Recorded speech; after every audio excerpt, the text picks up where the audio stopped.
नमस्कार दोस्तों। आज जुबिलेंट फूडवर्क के क्वार्टर वन फाइनल 27 के नतीजे आने वाले हैं। सवाल है, क्या क्वार्टर वन रिजल्ट के बाद जुबिलेंट फूडवर्क के शेयर में बड़ी तेजी देखने को मिलेगी? आइए जानते हैं मार्केट एक्सपेक्टेशन और वो की ट्रिगर्स जो रिजल्ट के बाद स्टॉक की अगली चाल तय करेंगे। तो चलिए स्टार्ट करते हैं। कंपनी का जो शेयर है वो 485 रुपये के आसपास ट्रेड कर रहा है। 52 वीक हाई इस कंपनी का 671 रुपये है और 52 वीक लो इसका 408 रुपये है। कंपनी अभी 69 के पी पे कामकाज करती दिख रही है और 31,983 करोड़ रुपए कंपनी का मार्केट कैप है अभी। तो चलिए रेवेन्यू को देख लेते हैं अभी। तो पिछले साल कंपनी का जो रेवेन्यू था सेम क्वार्टर में 2261 करोड़ रुपए का था, जून 2025 में।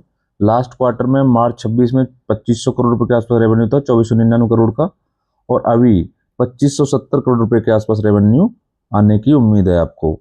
तो ईयर आप देखोगे तो आपको 13% के आसपास आपको रेवेन्यू ग्रोथ दिख सकती है आपको। और क्वार्टर क्वार्टर भी आपको देखोगे तो 3% के आसपास आपको ग्रोथ दिख सकती है आपको। तो रेवेन्यू एक अच्छी ग्रोथ दिख सकती है। इसके बाद हम प्रॉफिट की बात कर लेते हैं।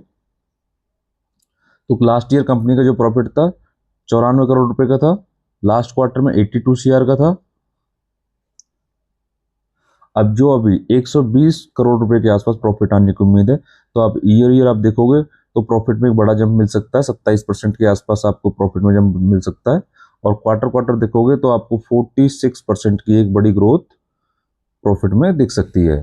अगर रेवेन्यू 2570 करोड़ रुपए से ऊपर और प्रॉफिट 120 करोड़ से ज़्यादा रहता है तो रिजल्ट एक्सपेक्टेशन से बेहतर माना जाएगा। इसके अलावा डोमिनोज इंडिया में strong same store sales growth और स्टोर एडिशन और साथ ही टर्की बिजनेस की recovery quarter one final 27 earning के मेन ट्रिगर्स रहेंगे।